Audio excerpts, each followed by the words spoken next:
Ang katigasan ng puso ang hadlang sa pagsunod at pagiging alagad ni Jesus.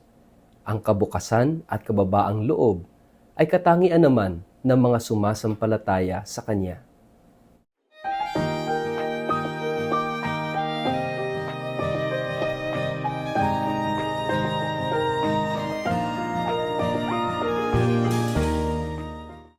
Ang mabuting balita ng Panginoon ayon kay San Juan. Taglamig na noon at kasalukuyang ipinagdiriwang sa Jerusalem ang pista ng pagtatalaga ng templo. Habang naglalakad si Jesus sa templo sa portiko ni Solomon, pinaligiran siya ng mga Hudyo at sinabi sa kanya, "Hanggang kailan mo kami paghihintayin? Kung ikaw nga ang Kristo, sabihin mo na nang maliwanag." Sumagot si Jesus, "Sinabi ko na sa inyo, ngunit ayaw ninyong maniwala. Ang mga ginagawa ko sa pangalan ng aking Ama ang nagpapatotoo tungkol sa akin. Ngunit ayaw ninyong maniwala sapagkat hindi kayo kabilang sa aking mga tupa. Nakikinig sa akin ang aking mga tupa. Nakikilala ko sila at sumusunod sila sa akin. Binibigyan ko sila ng buhay na walang hanggan. Kailan may hindi sila mapapahamak at hindi sila maaagaw sa akin inuman.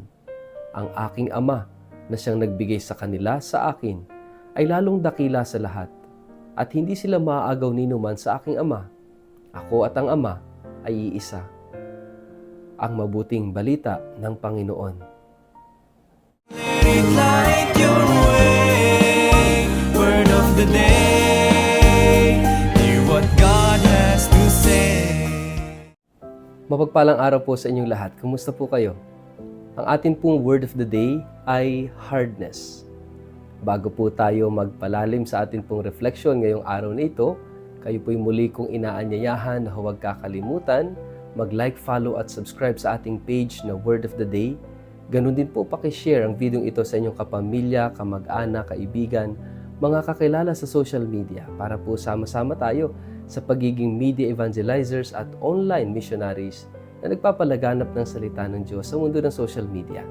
Paki-like and subscribe na rin po ang aking YouTube channel na Word of the Day. Ganun din po sa lahat na nakikinig ng Word of the Day sa pamamagitan po ng Radyo Maria Philippines. Maligayang pagbati at pakikinig po sa inyong lahat. Mga kapatid, sabi nila, action speaks louder than words. Actually, si Saint Anthony of Padua nagsabi nito. At napakahalaga ng ating ginagawa, ng ating kilos, dahil ito yung nagbibigay ng tatag at tibay doon sa ating mga sinasabi. Kapag tayo ay puro salita at wala naman sa ating gawa, nawawala ng saysay at bisa yung lahat ng ating sinasabi. Kaya nga, napakahalaga na yung ating sinasabi ay pinatutunayan ng ating gawa. O kaya naman, yung ating gawa ang nagtuturo sa atin, nagsasabi sa atin ng maraming bagay. Kaya napakahalaga ng kilos, ng action. Dito sa ating gospel, ang ating Panginoon ay hinarang ng mga Hudyo upang talagang tanungin ng derechahan kung siya nga ba talaga ang Mesiyas. Kung siya na ba yung hinihintay nilang tagapagligtas. Subalit ano ang sabi ng Panginoon? Dinala ni Jesus ang mga Hudyong ito na gusto magkaroon ng kasiguraduhan sa lahat ng kanyang maginawa, sa lahat ng kanyang mga pinagaling, pinalayas ang masasamang espiritu, lahat ng mga himalang ginawa ni Jesus.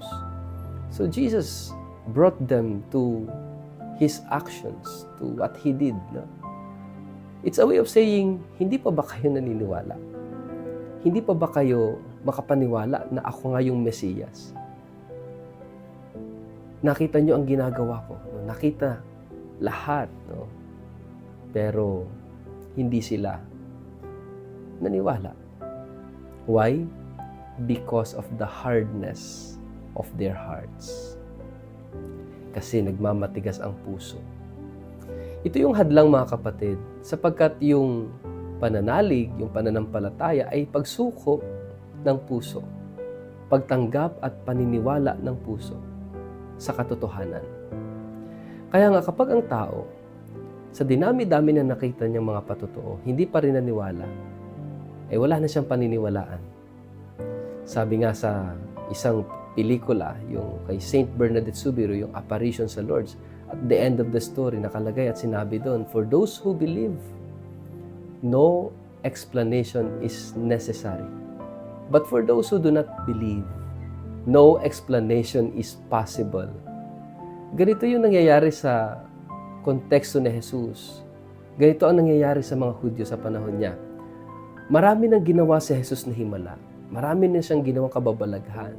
Marami na siyang napangaral at narinig nila ang lahat ng sinasabi ng mga tao tungkol kay Jesus at narinig din nila mismo ang sinasabi ni Jesus. Pero hindi pa rin sila naniwala dahil sa katigasan ng kanilang puso. Ito ang problema kapag ang puso ay nanigas. Mga kapatid, ito yung ating papakaingatan na manigas ang ating puso at hindi natanggapin ang mga sinasabi, hindi natanggapin ang mga patotoo at halimbawa ni Jesus. Ito yung biyaya na hilingin natin, na tunay na maniwala na si Jesus ang ating tagapagligtas, na si Jesus nga ang Kristo. Alisin sa puso ang pagmamatigas, alisin sa puso ang kayabangan, alisin sa puso ang pagdududa. Ilagay ang buong tiwala kay Jesus. Ito yung biyaya na hilingin natin sa araw na ito. Sa ngalan ng Ama at ng Anak at ng Espiritu Santo. Amen. Ama naming Diyos, alisin mo sa aming puso ang katigasan ng kalooban, ang kayabangan, ang mga pagdududa. Palitan mo ng malalim na pagtitiwala kay Jesus na aming tagapagligtas. Amen. Pagpalain po kayo at ingatan ng makapangyarihang Diyos, Ama at Anak at Espiritu Santo. Amen.